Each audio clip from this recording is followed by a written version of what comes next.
Is your vehicle stopping like it should? Does it squeal or grind when you brake? Don't miss out on summer brake deals at O'Reilly Auto Parts. O'Reilly Auto Parts.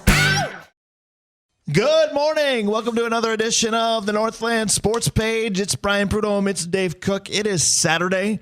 We are here with you till noon. We do 10 to noon just about every Saturday, but Dave, let's get this out of the way right now, not only for our listeners, but for us too. Next week's going to be different thanks to Vikings football. Yes, 100%. Closed circuit to Dana. I am on, and Brian is on next week from 9 to 11. Absolutely. So the usual show time is 10 to noon for most Saturdays. How am I going to get to your house on time? I don't know. We'll hope construction cooperates. But next week will be a little bit earlier, 9 to 11, because who doesn't get excited about preseason week 3? But, of course, today we got preseason week 2 for the Vikings as well. That should be in this list. Preseason. All right. Sorry, Brian. That's a little show edit right there. I was going to say, Dave's prepping for the opening topic today because preseason week 1 has come and gone, and the game itself was fun. They didn't start well. They ended up winning the game for those of you that care about that. I don't know that the Vikings won the week, though, considering the news that followed in a lot of ways.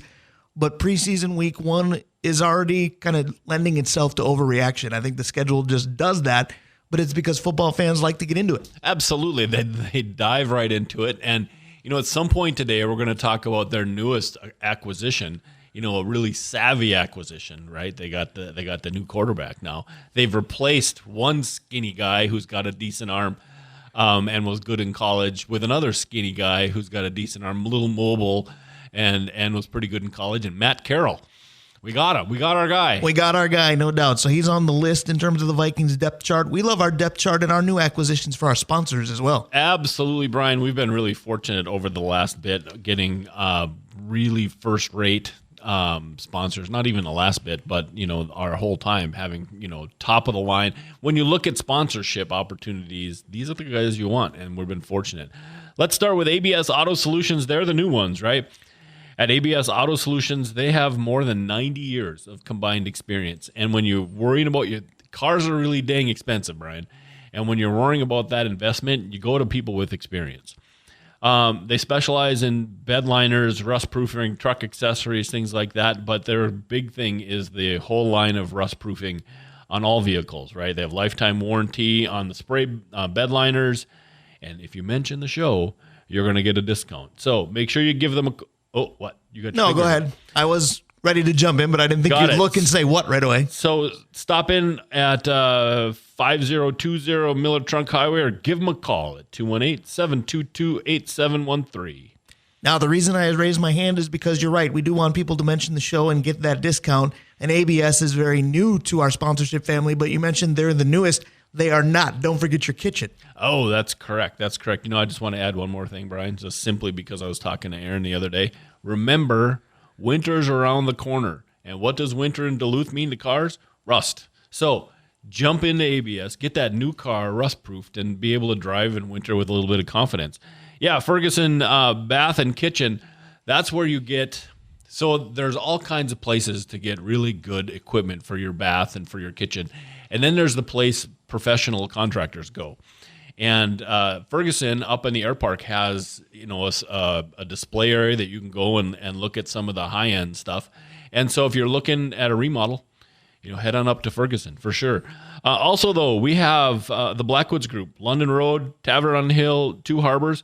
The location in Proctor, I was talking to somebody the other day who was looking for a job, and they were real interested in working at something that, provided secondary income, right. a gig. The supplemental income. Absolutely. And we talked about Blackwoods and Proctor because of the event center, because you can do so much with that location. And so the event center's in Proctor as well. And I got to give a shout out to Tavern on the Hill because that becomes my Friday night when I don't want to think. I got off work a little late yesterday, and Jen and I go, what do we want to do for dinner? And the no-thought dinner is always Tavern because we know we got a multitude of options. Yeah, not just that, but I don't have to think there. Right. Like everything I can order, I know already. There you go. I didn't mean to keep interrupting you. I know some people don't like that, but I got to give love to the sponsors when I can. No, I think Blackwoods is a fantastic one to give extra love to. I told you on the way in. I said I got invited out to a lunch dinner, and I was like, oh, shoot, I don't know this restaurant. But I always know Blackwoods and what I can eat and what I can't. Mount Royal Bottle Shop, Krause Heating and Cooling, your Carrier HVAC authorized dealer. Assisted living locators, when you're looking for assistance with your elderly parents, somebody who is at that point that maybe you see they need a different place. You need to convince them they're at that point. But they don't see it. Right. One of the easiest ways to start the process is going to assisted living locators at www.assistedlivinglocators.org/Duluth. Mike Regan at Christensen Group Insurance, Kohler Hyundai and Kohler Toyota, Comfort Systems of Duluth, Stewart's Bite Sports and Trophies, and Hoops Brewing, and Arola Architecture Studio. Arola Architecture Studio, of course, Ryan is the OG of our sponsors. Our sponsorship group continues to exceed our expectations. Why do you call him Og? Yes, he's the OG. Right. Just keep the periods in there and you don't have to wonder. I see. Got it. You got to write things very, very detailed for Dave because he writes things before every show very, very detailed as well. Arola Architecture Studio. Og. Yeah. Is that like LTD? That's a different sort of something business ending. Arola Architecture Studio. Og. We'll see. We'll see if Ryan lets that catch on. Somehow I doubt it, but we'll see. But again, our sponsorship list continues to exceed our expectations. If you remember, last week's show was about expectations, and I made the joke about the book Great Expectations and all that good stuff, and channeled back to high school English. But if you really think about it, the expectations that you have in sports are usually directly responsible for your reactions to how things go. Yep. Because if you expect things to go well and they don't, you tend to really get upset. Or you live in Minnesota. Right. If you expect things to go well and they do, you have a good celebratory moment. And then you just think about the reverse of each of those. So your reactions are very much linked to your expectations. So we're going to go ahead and link the last week's show with this week's show because, again, in conjunction with preseason week 1 in the NFL, and whatever the week was that the Vikings just had, everybody's kind of overreacting to things. And some are overreacting to try to keep positive, and some are overreacting because we're all Chicken Little and the sky is falling. And I get the narrative as to why. But what we're going to do today for the opening topic is diagnose the 4 major men's teams and talk about whether it's a player, coach, GM, situation, owner, or moment or situation. What do we overreact to too positively? What do we overreact to too negatively? Who do you want to start with? Should we start with the one that I found most difficult? Sure. Let's start with the Wild. Okay. My first overreaction that I think we did very well. Positive or negative? This one I think it's a negative one. I think those are easier, frankly. But the Mike Yeo freakout. So historically, yes, you're starting with, yes. Okay. I kind of got him in a mosh. Okay. I mean, we're not going to channel present versus past. We're just going to go. I think that's going to be easier and faster. I think the Mike Yeo freakout, because at that point it was, oh, Mike Yeo has lost the locker room. Oh, Mike Yeo did this. Oh, Mike Yeo did that. I think every coach at every sport knows that sooner or later you're going to have a freakout. What you don't want is a national news site watching. I was going to say, they all don't have to go viral. Right, exactly. But I mean, how many do we have? Bruce Boudreau had the F-bomb city, both here and in Washington. But what did people say when he said, oh, that's just adorable? Such passion. Right, yeah. Exactly. So I think Yo's freakout was always overplayed as one of the reasons or one of the examples of why that Wild team didn't perform. So my negative, when you think about the big picture, because this is in the past, even though I was as guilty of it as anybody else, it was anything Matt Dumba did wrong. And there were a lot of moments that happened. Brian. But then all of a sudden when you look at the decor, and now it's on its way back. I like the decor now, but you looked at it when he left and it was, oh, Dan Barrero was quick to go. We didn't need him. Yeah. Matt Dumba went from, the antithesis of what this team thought it needed to, well, maybe we could have used that. Maybe someday we'll do this topic. Players that were impacted by one play. And to me, Dumba was completely changed by the fight in Calgary. He went from an offensive stalwart to just a guy offensively. And so he meant a lot to the organization, and I think he'll come back when he retires because of that impact to the community. But really his play fell off after the fight. All right, so what do we react to too positively for the Minnesota Wild? Because I could take the low-hanging fruit or my favorite mantra and go, you know what, everything. Because if you look at this fan base, it's, oh my gosh, it's a state of hockey, and we did this, and we did that, and we did this. And I could just let that be all-encompassing. I certainly could.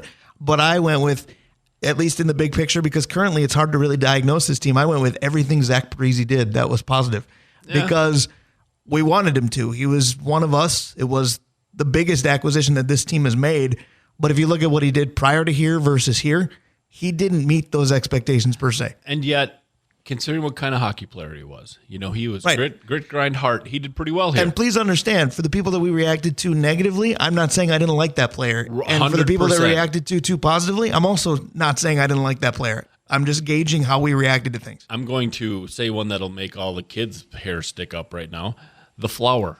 Yeah. Like, he's been a 100%. 500 goaltender who they really like because he's going to go in the Hall of Fame. I was going to say, He's a we're nice using guy. the Hall of Fame resume, but none of that happened here. Right. None of that happened here. He is a fantastic number 2 goalie right now, and we've put him in the number 1 spot and worshipped him. He is and even not if he is their number 1 goalie, he is not the number 1 goalie from 5 years ago. Right. So we have to take a breath on him. I'm going to say one that just kills me, Brian. Okay. Thomas Vanek? I'm going to go that, but in a broader picture. I'm a Gopher fan, right? I love the Gophers. Could we stop with the overreaction to we got one of them? And, well, now they've played their whole career in Minnesota. Faber might be the exception, and I'd be thrilled for that. But how many guys have we come through and said, all right, we saw him play super well in the Big Ten or in the WCHA. This is going to be fantastic. And really it's been like Broughton. You know what I mean? Everybody else has just been okay here. Well, this team Vanek started did with, okay. we could sign every person from Minnesota and you could build multiple NHL teams, and we've wanted the Wild to try it because if we just go with native Minnesotans, we'd have had the best team ever. They haven't done that great here. If they all came from all generations at the same time, maybe. Right. I mean, there was part of me, I know he's not a native Minnesotan, but there was part of me that when the Wild came in, I thought, Brett Hull's at the end of his career. He's got Duluth roots. Let's do it. Why not bring him here? That didn't pan out. Exactly. So that would be my overreaction is Minnesota players. All right, so we've crossed out the Wild in terms of overreactions in general. And again, we're not saying that these are positive or negative things to do. We all do them. We're just talking about how we think the fan base overreacted positively and overreacted negatively. And it can have nothing to do with how you really feel about the player or the moment. Where do you want to go next? Well, let's go to the Wolves because the Wolves made a lot of dumb things. So their negative is really easy. The overreactions in a positive way. I'm just going to start with Kirk Rambis. Kurt Rambis? Yeah, we got our guy. He's from the Lakers. He's going to bring the Showtime to Minnesota. Look at him. He was the hard worker on that. And he was a complete flop, like epic complete flop. But you heard it all the time until the end. Yeah, but he's got this background. It's like, it didn't matter at all. All right, so this is neat because when it comes to Showtime Lakers versus 80s Celtics, you're on what side of that rivalry? Yeah, I'm a Lakers guy. And I'm what? Celtics guy. So this is going to check out perfectly because I picked another coach who was in a different position before as we reacted too positively to this guy overall. And I love him. So I'm not saying that, well, we shouldn't have because I think this guy's terrible. I don't at all. But the too positive in Wolves history for me is Kevin McHale. Yeah. Because he was part of this team for how long? And it was, he's going to take every big man under his wing and we're going to have the greatest interior play ever. He's going to teach him to work in the post. And we just don't. Rick Rickard, who we love dearly, both as a person and as a basketball player, we thought, well, Kevin McHale's tutelage, this is going to be perfect. It wasn't. It didn't work at all. And other than Kevin Garnett, name me a really, really dominant big man for the Timberwolves overall. It just didn't pan out. Right. In fact, we had embarrassing big men while McHale had his fingerprints on this team. Oh, and we're going to go to a couple of those. So one of the overreactions for something that happened really good for this player is Luke Longley. When we had Luke Longley here, it was like, God, you're a first-round player and you are a stiff. But then when he went to the Chicago Bulls and was in the middle of 5 rings, it was like, why couldn't that guy have played for us? Look, we had that guy. We taught him this stuff, and it's like, oh, my God. When he was here, he was a complete first-round bust. The Bulls got the best out of him. Can we stop? I almost went too positive for Ricky Rubio because fans love him. And I went, hang on. Ricky Rubio, you are wonderful as a passing point guard. You can't shoot a lick. But as you said, this is a really nice guy. Therefore, we love him. And if we wouldn't have all watched the Olympics before he came to the NBA, we wouldn't have had a clue who this guy was. Correct. And yet, if you ask Minnesota, if you ask Wolves fans, who's your starting point guard for your all-time Wolves team, it's going to be him and Steph. All right, so you went with Luke Longley for who we reacted to too negatively? Yeah, and the other guy, I got one. I didn't go that route yet. I want to say Flynn. Okay. I think we reacted too negatively on Flynn. I think you and I both said, what? But I don't think it's a Flynn thing because when he came in, until he hurt his hip, he's pretty good. The biggest thing they did wrong in that draft wasn't Flynn.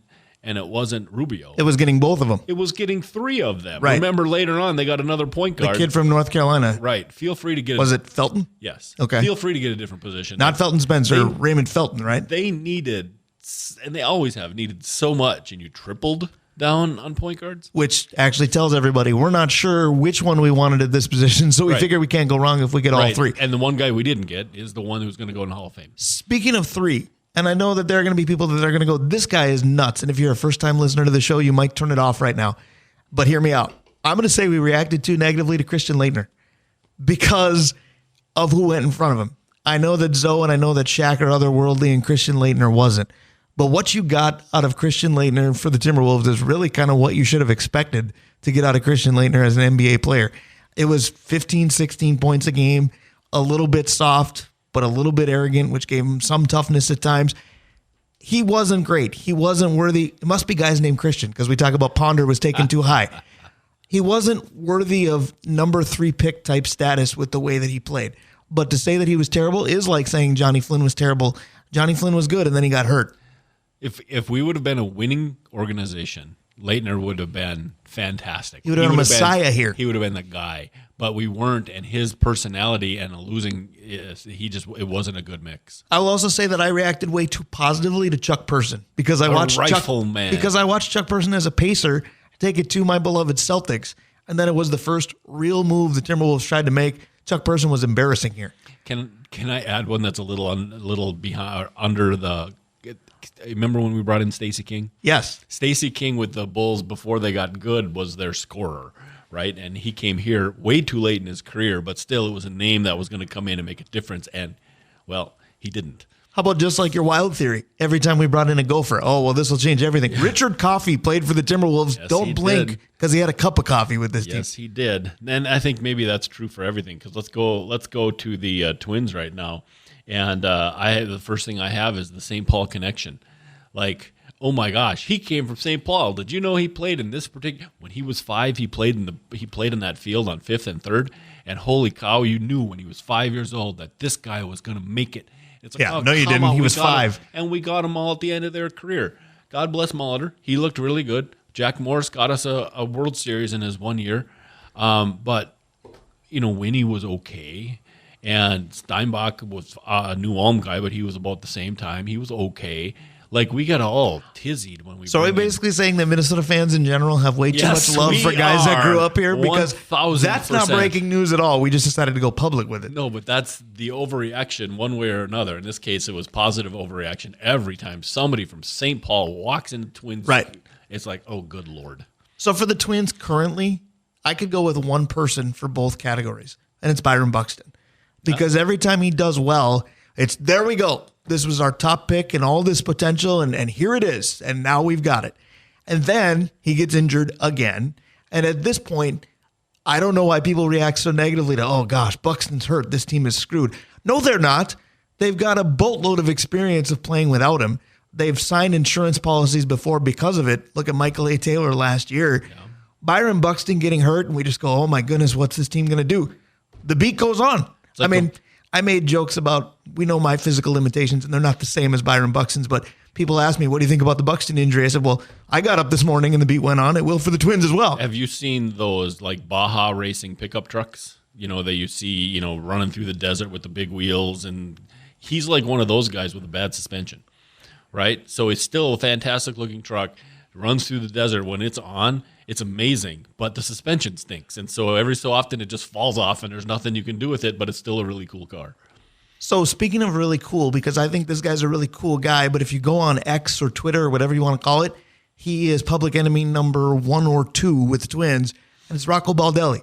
I think we react too negatively to this guy. I do too. I think looking back, they're going to look back at some of the most successful players, and it'll be his. I mean, he does some things that makes you scratch your head. I've talked about the analytics, and when I think of analytics, I go, oh, well, that's got to be why he did this. And then they'll put the analytics up, and it's the reverse of what you should have done. And I'm going, so whose book are you reading? Right. But then you look at the resiliency, and these aren't, tangible things. Look at the team this But you year. Look at the injured list, and you look at the obstacles, and you look at their star players and how many games they haven't played. And Rocco Baldelli's got this team on a 90-win pace. I understand the frustration sometimes, and I also understand the Polad frustration, which is why I didn't bring that up this time. It's starting to get impossible to defend. but Rocco Baldelli keeps this team winning.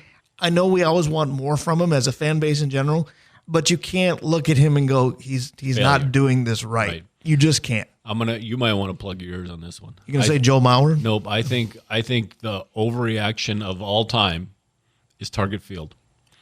I think that Target Field itself is beautiful. And it's sure fun to play out in the rain and in the wind and in the sun and in the clouds and in all that stuff. But the team at the Metrodome won. And the reason it won at the end was because they built it for that field. And Target Field has never had something you could do to build for it. And so we have had some really good times. But the reason people swan song the Metrodome is because we got to play in natural air, Brian. And we just weren't built for the outside field for the first 6-7 years it was there. See, and I would flip that. I don't think you're wrong, but I think it's easier to say 14 years into Target Field's existence than it would have been 14 months. But I would flip it and say we reacted too negatively to the Dome because we talked about, oh, what a dump. And, it doesn't look like a stadium at all. It looks like a circus. And although Minnesotans probably didn't say that because we understood, like you said, built for it. And how many artificial turf singles did we have? And everybody, Joe Mauer was made his Hall of Fame career on the Metrodome. Right. And everybody talks about how much fun it was to get wind blown out the door. As a guy with 2 canes, I can say it was less than fun at times, but I understand it entirely. So I think overall baseball pundits kind of took a dump on the Metrodome too often, but I don't know that Minnesotans did. But that's how I'd flip. Instead of Target Field being a positive overreaction, I think the Metrodome is a negative overreaction. Yeah, I think one of the negative overreactions which was more personal is my father, because you think I'm an anti-closer guy. You should talk to him, right? But the replacement of Jeff Reardon for Ron Davis was the difference between a playoff winning team and a playoff losing team. But the ridiculous, that's not going to matter, lipstick on a pig, was a really negative reaction to something that was going to be really positive. So I'm going to give you a positive overreaction because we were way too nice to this guy, and people are going to get mad at me. No, that's you. That's you. The guy won 1 game with the Twins, and you're like, hey, that's another Hall of Famer on the Twins resume. Yeah. It's another Hall of Famer, and I get it, but that's you. We know who you like. We get it. For me, and there's going to be people that are going to go, I love that guy, back off. We reacted way too positively to anything Willians Astudillo did. Oh, that's very true. Why was La Tortuga such a big thing? I understand why, because he defined dad bod. He looked at the guy at the YMCA and said, oh, I can do that and play Major League Baseball at the same time. Did he have some versatility? Yes. Did he have some success if you just look at numbers? Yes. The more you watched him play the game, you went, you don't belong here, really. Well, and his ability to play 5 positions mediocrely was not, at best, right. Those were on your great days. It was not as useful as, say, Willie Casper, who can play 5 pretty well. And that's the thing. You look at the other super utility guys now, and you go, oh, that's what they're supposed to look like. All right, let's go to the Vikes because I know we're getting close, right? All right. Can we just say anything is an overreaction, positive or negative? Because this team wins, and we're going to the Super Bowl, and we get wrong every year. The stuff like this week, oh, man, I'm not even going to watch. And you're wrong on that, too. I'm going to say the overreaction to the rivalry we have with the New York Jets for free agents. Because, the Jets and the Vikings. The Jets and the Vikings. Oh, look at that trade. Look at this guy, Favre and Lance Johnstone and all these different guys that were between those two teams immediately. Well, I think Lance Johnstone was a Raider. But when you look at the Jets thing, it was fueled by supposedly Kirk Cousins was going to go there. Yep. Can we just take him off the table? Because he's the answer to both as well. Because those who didn't like the contract and didn't like him, you're going to dump on him every chance you get. Those who didn't mind it or, God forbid, liked him are going to come back to try to offset you. Yes. Let's just get rid of that. Yeah, it's like politics with Kirk Cousins. Right. I agree. How about the overreaction to anything we do with the New Orleans Saints? Well, that's because we all hate Sean Payton. I understand it. Well, he was going to be part of my dissertation. We overreact to Sean Payton. He beat us in the big game, but we continued to beat him in the playoffs. All right? Yeah. Now, I'm also going to say the overreaction to beating them in the playoffs. The miracle game was fun. The Kirk game after that? It meant nothing. Yeah, and Rudolph's win was probably the worst. Oh, my gosh, we beat them on the way to getting just throttled by the 49ers. But the overreaction to it wasn't that they won it. It was we beat New Orleans. And so our really weird fascination with New Orleans is one of those things. You want to talk fascination with a team that isn't ours? How about the number one thing I'm guilty of? The fascination of watching the Green Bay Packers fall short. We don't win anything. So as long as they don't, we throw parties here. And I'm completely guilty of it. And it's mainly because they walk around like they've never lost a game. So it's fun to remind them that they actually did. But we're all guilty of that one. How about this one? New kicker guy from Alabama lines up for his first kick ever and is blocked. Or no, he missed it. Could we not have, oh my gosh, another Vikings kicker missed the kick. He's going to be terrible. He's going to be awful because he missed his first kick. All right. So yeah, that's your negative overreaction for sure. Yeah, that one gets me all the time. And the other guy was Yannick Ngakoue. Like, he came in and did what he is. He was just a pass rusher who couldn't really do anything else. And we thought we got the free agent steal of a decade. And he was just, I mean, we've talked about this with other players.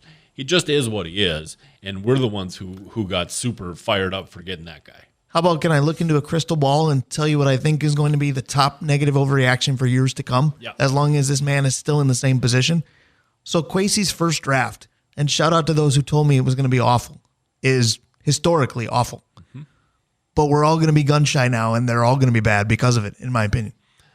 That one is tougher because his, like... It was historically bad. No, I get it. But we're all combine that with a team are going to be that. But combine that with a team that has never won anything, and you're going to have gun shy for years to come. Yeah, and maybe that's the lesson he needed, was not to be too cute. Go get players and not trade down for assets sake. And speaking of trading assets, I think a too positive reaction is everything TJ Hawkinson does. Don't get me wrong. I want him to be great too. And, you know, his look fits the logo. I get it. He's a good Viking. He's kind of made to be one. But we just fall in love with him partly because we don't know enough about our receiving core outside of JJ. No, I think that we also overreacted negative to him because now we want to say, oh, he's just a guy. Nah, because he held out last year to get paid. Yeah, he's a top 5 tight end in the league. He didn't hold out. He said he was hurt, and then all of a sudden he got paid and everything was good. Right, that is. And then he got hurt. Karma. It is interesting how that seems to work. But, you know, he's top 5 tight end in the league. He is really good. He's ours. So we do that really well. We look at guys who are good and above average, and we think they should be better, and we're first to jump on them as well. How about a positive overreaction that could be NFL-wide, but I think Minnesota's really good at it, and it's the love affair with the backup quarterback. Whoever's not currently playing is often the most popular guy on the team, and Minnesota's really good at that. We just got done with it because now he's out for the season, but Sam Darnold didn't exist. We were all waiting for JJ, but he's not the first. There's been veteran backups that we've all been waiting for. The only time we didn't was the Kirk era when the other option was Mannion. Which is one of the things I was going to bring up. Right. When Kwesi last year before, said no to Teddy Bridgewater. Not because he Because Kirk would be looking over his shoulder. And then fans would start chanting, you know, Teddy. And Kirk couldn't handle that. Right, but Teddy was behind Ponder. George was behind Cunningham. Bauman was behind Culpepper. Kyle Sloter was behind all these guys. And yet we were, Gus Frerotte, we couldn't, granted, he turned the season around, but T-Jack was supposed to be the future. Gus Frerotte was behind him. We couldn't wait to get him. I'll tell you this. Some of the pining for the backup turned out to be right, but because of that, it's amazing how often this fan base does it. Oh, and you're right about every fan base does it. Right. Every but fan we're just base, really good at it. Yeah, I think if you went and talked to the folks in San Diego, they would have told you the same thing when Fouts was there. And because Fouts was good, but he wasn't good consistently. He was really, really good, and they'd have a clunker.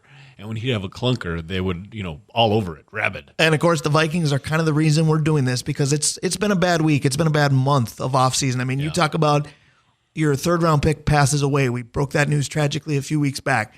You get another corner that tears an ACL on day one of practice. Probably your best corner at that point. Right.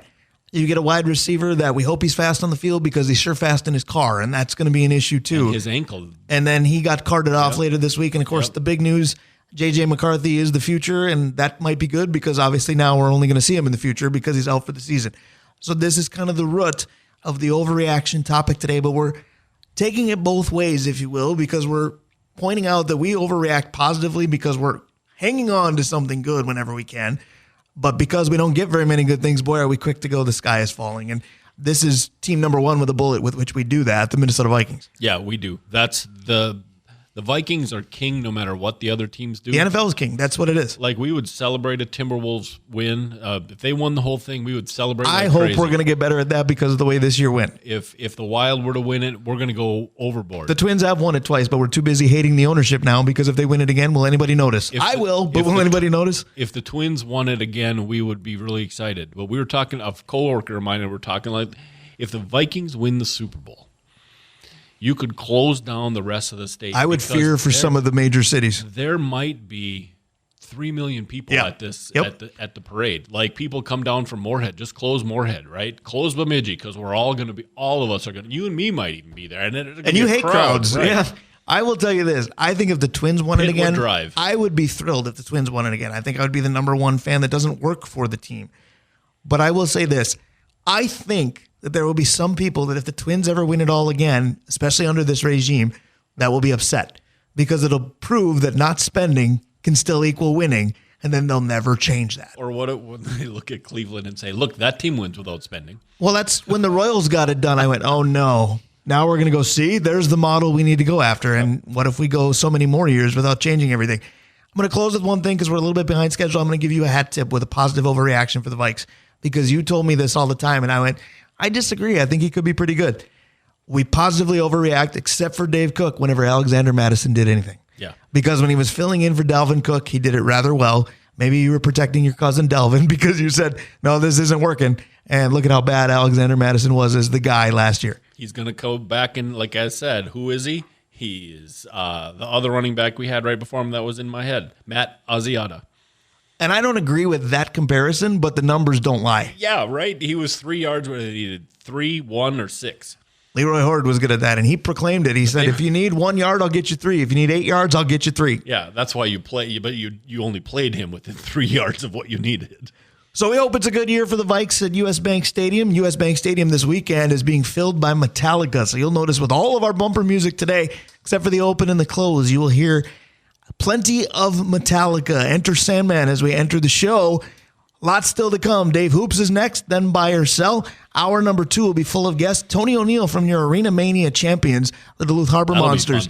Jay Hagan with his 5th guy in August, because we're way past July at this point. And then it's fall in St. Scholastica. Not in the calendar, but at St. Scholastica. Athletics are getting started. We'll talk to Dave Reiltz as well. Stick around. We'll be right back. Perfect words for a theme for Minnesota sports. So close, no matter how far. That's very true. A little more Metallica is again there at US Bank Stadium this weekend. As I scrolled through social media, it turned out I knew a lot more people at those concerts, at least last night, than I thought I would.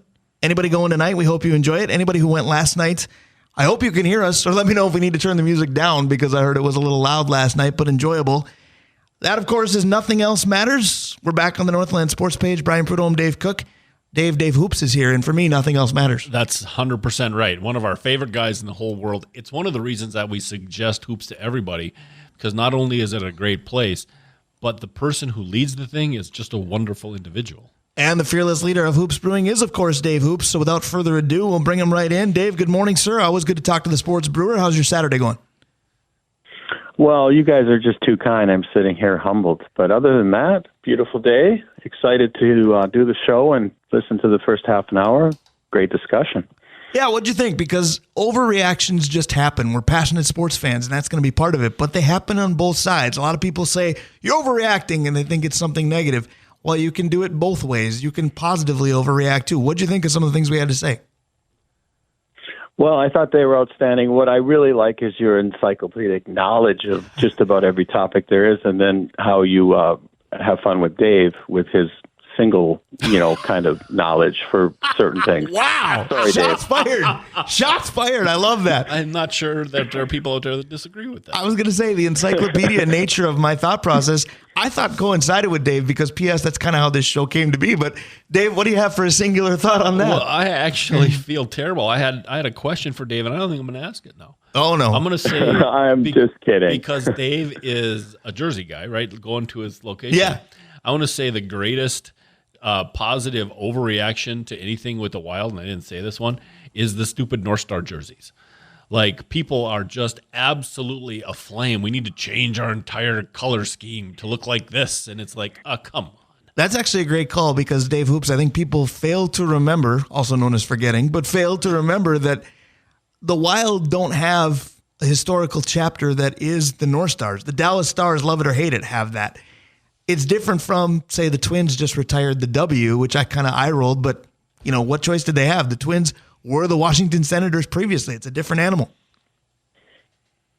Yeah, and isn't our all-time leading pitcher the Senators? I mean, it's a legend. I can't remember, but which I laugh at because the greatest all-time twin is Walter Johnson. Show me a Minnesotan who's going, man, I'm glad we had him. The big train never passed through Minneapolis, as far as I know. Yeah, but I do agree, and I don't really like the Christmas jerseys for the Wild. So I was glad that they tried to do something. I think Dallas would have been classy to let the North Stars go towards the Minnesota, but there's not a bad blood there. And you're right, they have no real connection. I think that you hit it on the head. If Dallas was classy, we'll just put a period there. Wow. And move along. Now, you have listeners in the Dallas area, so shots fired again. 100% that's what that was. That was kind of fun. So, Dave Hoops, I'm always curious as to what has your attention. It's fun when the sports calendar is really bursting with a lot of things going on. It still somewhat has that because you've got preseason football today. The Twins continue to stay afloat big time in a pennant race. What else are you looking at, or do those two have the majority of your attention right now? Well, I really appreciate you asking me that because, of course, I'm always throwing out different sports. Yes. But I have a gigantic real Olympics letdown that I'm unlike others because I immediately have 9 other things that I can care about. Well, I'm like you guys. But right now I'm focusing hard. I mean, I really enjoyed the WNBA game last night when Caitlin went for just about 30 and 10, and they continue to come back up. They're going to make the playoffs. Great game. They beat Diana Taurasi, who has been less than positive about some things. So I enjoyed that. I'm big into the U.S. Open, watching the Cincy Open right now, 1,000 Master Series, and that's going to be really fun. And obviously, all Twins all day, every day. And then, of course, a lot of studying for fantasy football like you two are as well. Yes, I've got my first draft actually tomorrow. I need to study for that one. I haven't played in a dynasty league before, and that's going to change tomorrow. Dave Hoops, have you done that? And does that change your strategy? Because it should. You're dealing with having guys on your team for years. Oh, it's awesome. My Brewers League, nationwide league, 24th year, is a full dynasty league with auctions. Very complicated until you figure it out.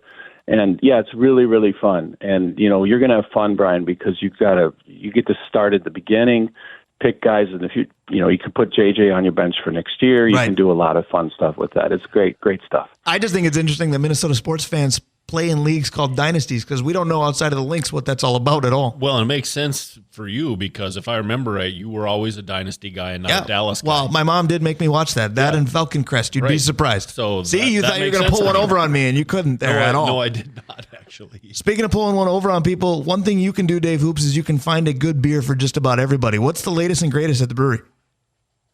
Really, really good stuff. So right now, we always have a lot of German lagers. I want to remind people that the Shandy will remain through Labor Day, and that's really special. But I've got a couple really nice British pale ales on.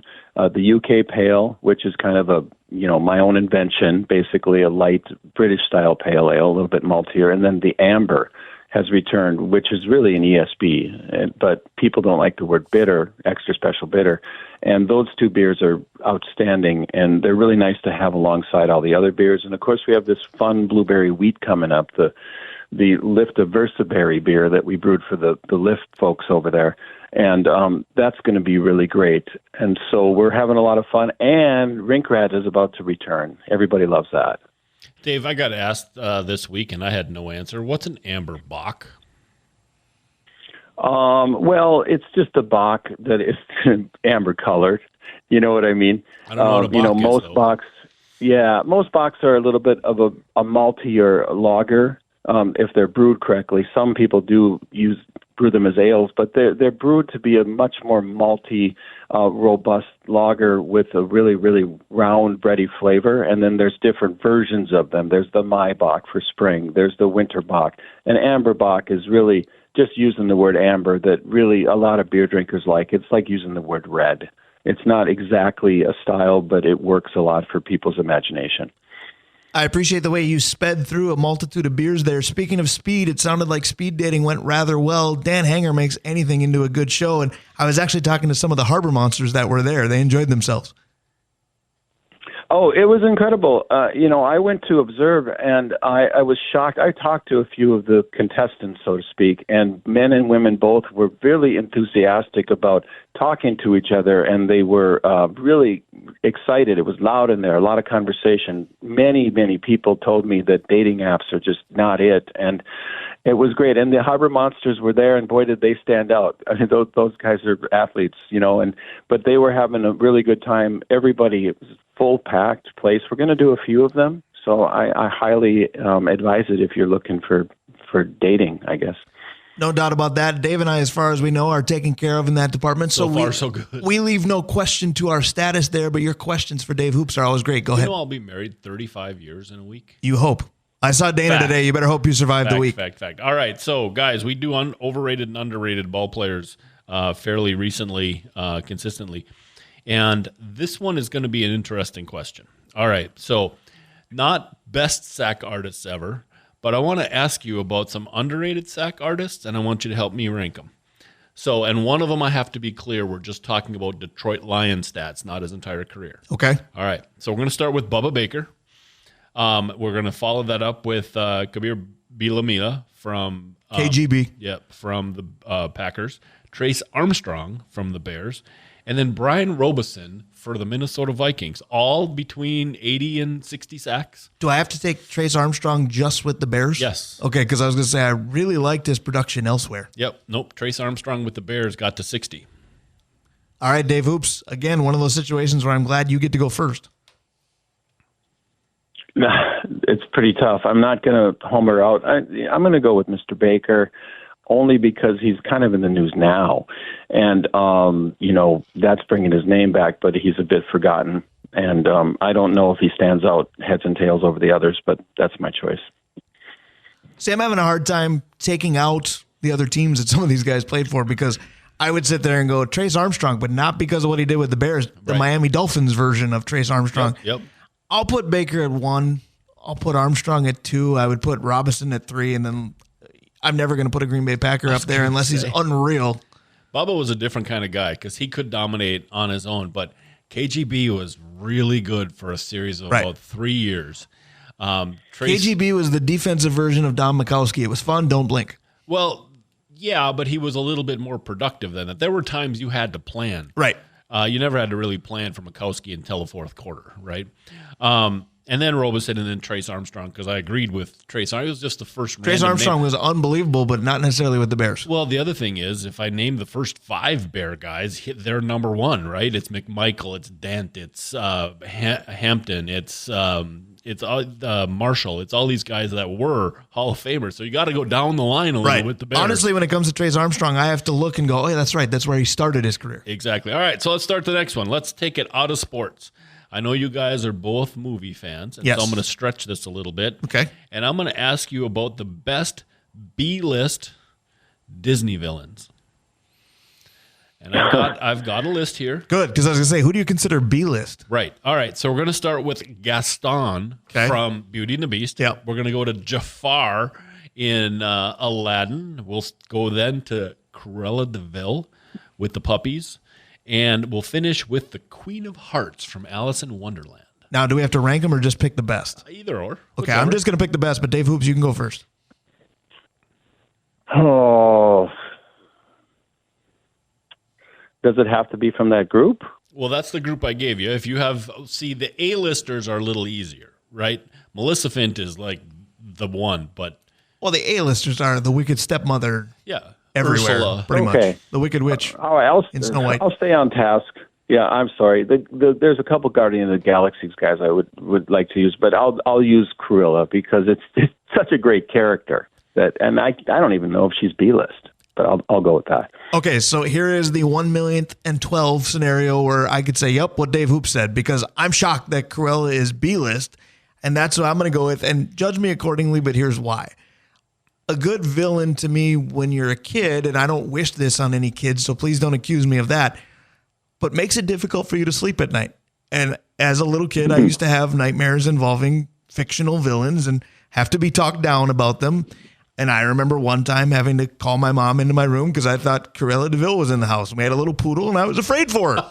So these things happen. That's awesome. See, I always put Queen of Hearts first because off with their heads was always seems always a little an extreme interesting thing.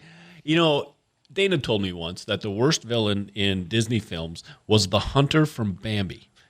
Oh. Even though you never really saw him, even though they... What about like Madame Medusa from The Rescuers? Well, yeah, there's that and the Pete's Dragon guys, and there's all the C-listers we could go with, Gaston's little sidekick guy. But, yeah, so that was that question. The last question... You got one more? Yeah, and it's a little bit more. So I would like... So the Vikings have a Ring of Honor. Yep. The Twins have that area with all the numbers, right? Can we quick build the first 5 guys in the Ring of Honor for the Minnesota Timberwolves? Interesting. Well, the first one's easy, but Dave, first go ahead. Easy. Go after Garnett. Yeah, right. There's one. Now we got 4 left. And they have to be non-active, right? Because there's a couple guys that would be in there already. Yeah, I think that they should be. If we want to argue for Cat in there, we can do that. But I think they should be non-current. That's early. Can we put Wally in there? Yep. Just because I'm a homer. Yep. Sure. Cassell, I think maybe he doesn't have enough history with us. Kev Love. That's a good one. What do I have? One more? How about Al Jefferson? 2 more? Okay, Yeah. then I'll throw Al out there. And later. I don't think that works. But fair enough. There's where we go. That's not a bad list. I'm going to ask you, do they have to be players? Because if it's a Ring of Honor type of thing, because I'm going to let Garnett and Flip take 2 of the spots. Yeah, all right. I'll give you Flip. So we got Garnett, Wally. So I'm going to go with Garnett, Leitner. Flip. I'm going to go with Tony Campbell. Okay. Because he was the first. He was the first Timberwolf that was truly good. Is the history long enough to put Tom Gugliotta in there? Because I probably would. See, Googs and Marbury were the 2 that I was wondering where you guys were going to go. Steph wasn't here for more than a blink. We like to think that, but he wasn't. Honestly, where does Al Jefferson fit? He was very good. I'm trying to go away from the ones that Dave Hoops already picked. Yep. So I'm also going with Sam Mitchell because I think longevity counts, and he was a Timberwolf figure in a lot of ways for a long time. See, he and Doug West are in that same bucket where they were here forever. They were good. I don't know if they were necessarily great. But I don't know that Doug West was leaned on in the locker room, and I guarantee you Sam Mitchell what about was. Dean, what's his name? Dean Garrett? Yeah, he was there for a bit. But so Garnett, Wally, Campbell, Flip, and Love. Statistically, that's JR. probably right. J.R. Ryder would be one that you would take. I loved Ryder, but he's not in this league. So all right, well, when it comes to beer, Dave Hoops, nobody's in your league. Give everybody the best reason to go there this weekend, because I just may do that. Okay, well, mainly it's about good weather, good sports, good hanging out. A lot of really nice. There's external events going on all the time down there, and it'll be rocking because we're just going to be pushing sports all weekend. We don't have anything big until the next bingo, and then of course we got our daily events every day next week, Monday through Thursday, as you always talk about. Absolutely, we love everything that goes on at the brewery. We're bumping you out with a little more Metallica whiskey in the jar. Yes, I've had that before, but I'm going to say no. Don't do that. Go to Hoops and have good beer. We appreciate you, Dave. Let's talk again next Saturday. Back here on the Northland Sports Page, a little more Metallica as they continue to invade U.S. Bank Stadium this weekend. Sounded like everybody there last night had a great time. My brother-in-law was there. He was texting me from there and said, it's fun, but it's loud, and that's what you should expect. Now, speaking of things you expect, I'm going to say this is probably unexpected, Dave Cook. We were spending the break talking about rock and roll bands I either wouldn't like or wouldn't know. Does it surprise you that I am a Metallica fan? Because my wife was shocked. Yep, a little bit. It does, because that is outside of your genre as I see it. But you don't want to go hear Fozzy? I didn't say I didn't want to. But for me, Fozzy and Kermit were singing Moving Right Along during the Muppet movie. Right. No, the last ad made me laugh out loud. I couldn't think of a worse time for you. Anyway. I can, but it involves like the Lombardi Trophy and Lambeau and all that stuff. But anyways, it does a little bit, but I think we all have our, you laugh at me because I really like Kesha. So why can't I laugh at you because you like Metallica? I don't laugh at you because you like Kesha. I laugh at you because your favorite song by Kesha is I'm a bleepin' woman. And that's the reason. I love all people, but last I checked, I don't know that that's a theme song for you. But No. whatever, I digress. But one thing I'm not going to digress from is giving love to our sponsors. I'm going to allow you to do that right now before we play Buy or Sell. All right, the OG, Arola Architecture. The OG, Studio. yes. Hoops Brewing, ABS Auto Solutions, Stewart's Bike Sports and Trophies, Comfort Systems of Duluth, Kohler Toyota and Kohler Hyundai, Mike Regan at Christensen Group Insurance, Assisted Living Locators at www.assistedlivinglocators.org/Duluth, Kraus Heating and Cooling, your Carrier HVAC authorized dealer, Moen Royal Bottle Shop, Ferguson Bath and Kitchen, the Blackwoods Group, including their locations in Proctor and in Two Harbors, London Road location, and Tavern on the Hill. So again, we invite you to buy everything our sponsors are selling. I did that last night. My dinner was courtesy of Tavern on the Hill. Their delivery is a good deal as well. We hope it's a good deal to play Buy or Sell with us, and here's how it works. I'm going to give a statement for each of the 4 major sports leagues, MLB, NBA, NHL, NFL. Dave Cook is going to tell me which order we want to play in, and his responsibility also is going to be, if he agrees with my statement, he's going to say buy and tell me why. If he does not agree, he's going to say sell and tell me why. Dave Cook, back to you, sir. How would you like to play in terms of order? The National Hockey League. All right, the National Hockey League. Again, not a lot going on, so this is the toughest one to come up with. But especially for the Wild, when everybody's pointing to next offseason, not this one. Next offseason, hopefully there's topics aplenty because their pocketbook should allow it. But that being said, there's a theory out there that this season could actually be more important than next season. Mm-hmm. Buy or sell, that's true. I buy that 100%. I do too. Here's the problem. The problem is that Billy, who I really do like, has tied our hands with all these extended contracts, all these guaranteed contracts. This should be the year that we give kids a shot to show that they belong, and then next year we fill in with a superstar. And instead, we've got a team full of third liners who are all signed to long-term extensions with no trade moves. And so, yes, this is the most important year for a long time, but I'm not sure we're doing it right. I agree, and I think you said it best when you said giving kids a shot, because to me, this is going to be like an audition season. Yeah. Not just for the roster. I quite frankly think it's an audition season for John Hines. I know Topher Davis and I love him, but we decided we were going to, and we kind of made a bid out of it. We're going to decide whether or not he's the guy to lead this team once it has financial freedom. But you're going to find out, okay, you have money to sign some superstars. Where do you need them most? Yep. Who absolutely failed for you? Is Kuznetsov a player? Is Ogren a player? Are you going to get a Marcus Johansson who cares or not? Because when he does, he's good. When he doesn't, he's terrible. Can we trade Dean his adopted Freddie son? Gaudreau. I hope not, but I understand why the fan base doesn't feel that way. So, but it's also a thing on our guys that have been captains in the past. Is Jared Spurgeon finally too small to do this anymore? Is he cooked? Yeah. Right. Yep. Is Foligno cooked? And we'll get to know about is Foligno truly the identity of this team? Because I think they've tried to glom onto that for probably too long. What about Zuccarello? Exactly. These guys are going to be here next year. I mean, and that's the biggest issue for me is these guys are still going to be here, and so we're going to spend money on a free agent. But you know who's not going to end up leaving?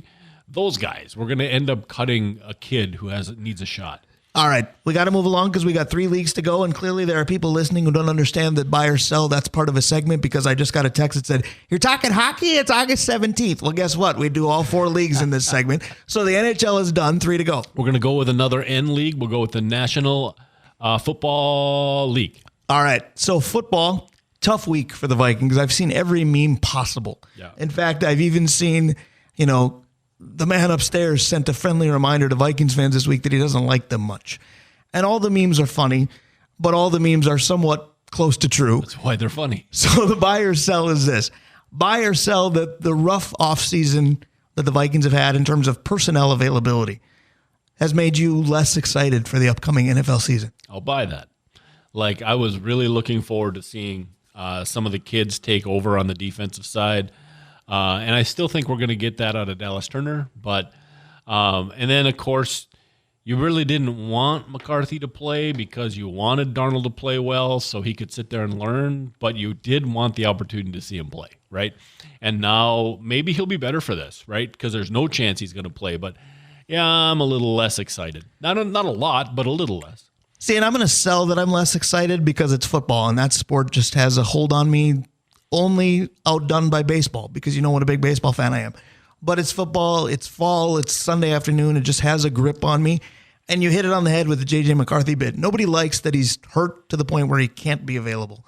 But it seemed like if this season was going to go as well as you hoped it would be due to Sam Darnold. And I told you before the show started, I know people that are saying this team is starting Sam Darnold. They are screwed. And I understand that history tells you nothing but that.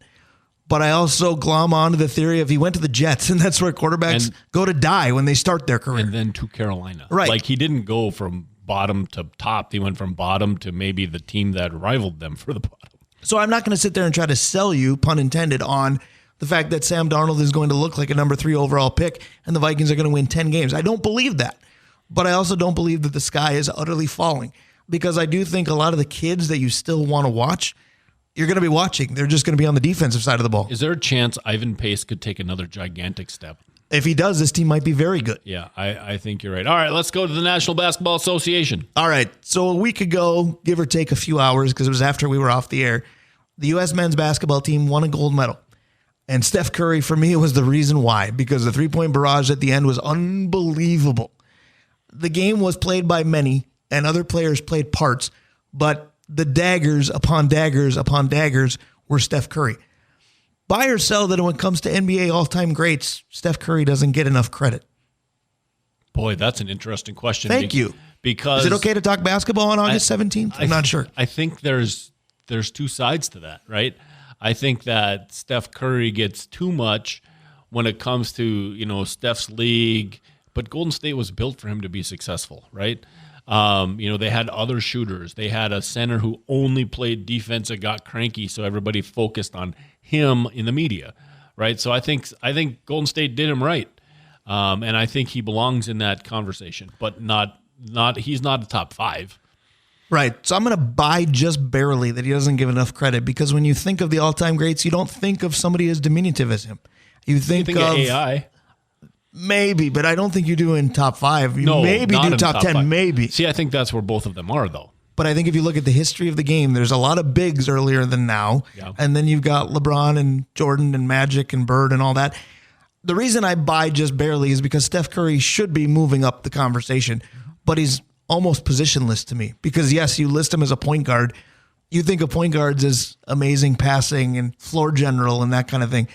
That's not Steph Curry. There's no position just as shooter. No, but there was. You call him microwave. That's what Vinnie Johnson was. But honestly, that's because that's all he could do. He didn't do it to that level. He's a combo guard. Like he's maybe he's the best combo guard of all time. But I mean, we can have that conversation as well. I mean, there's a position for that guy. He's not going to play the 3. He's not playing the 4, and he's not playing the 5. So he's not positionless. But a lot of the greats that are in the conversation did a lot of things well. If you take shooting away from Steph Curry, you said combo guard, but what else does he do incredibly well to you? Okay, it's not a lot. You said positionless. So let's look at Magic.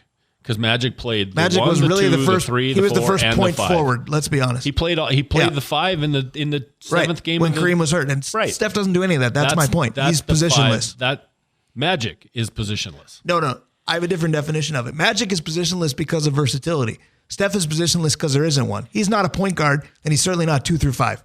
Correct. All right, I'll give you that. All right, let's move along then. Major League Baseball is the only one left. Major League Baseball. All right, so Major League Baseball, and this is maybe too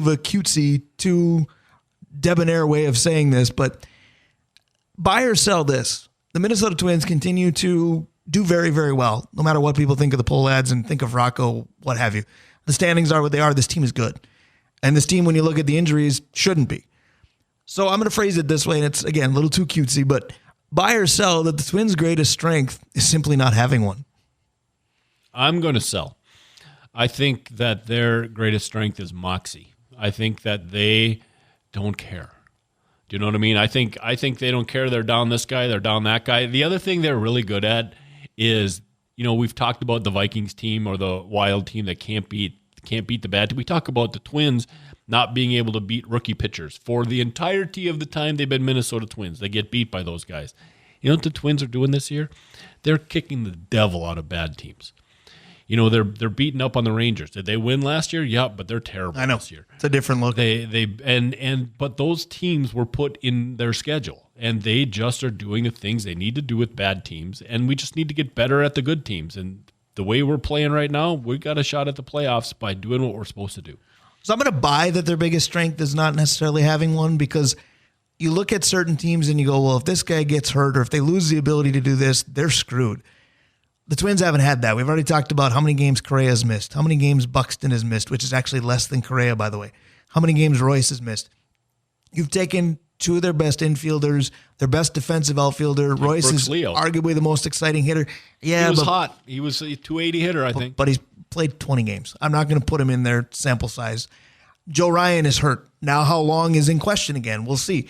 But he was, and I'll say Bailey Ober is this, but he was in the eyes of many their ace. Everything has been taken away. Brock Stewart has played for a blink. He's supposed to be their best setup man. Closer's been okay. Griffin Jacks has been probably one of the best relievers in baseball. So I think you're right that they don't care. I don't know that their strength is moxie because they don't strike me as a team that walks around with their chest puffed out. But their good thing is they haven't had 9 guys in a slump at once. You get picked up by somebody seemingly every game. But the other either good or bad thing is they haven't had a good number of 9 guys going at once. Right. If that happens, hopefully in September or October, look out. And you know who you can give some of that credit to? The manager, who you were talking about earlier. Yeah. Which I did earlier. All right, that's buy or sell. We want you to buy everything that our sponsors are selling. Time for us to turn the page to hour number 2. The Twins need a championship. They're the only ones to have gotten it before. But guess what?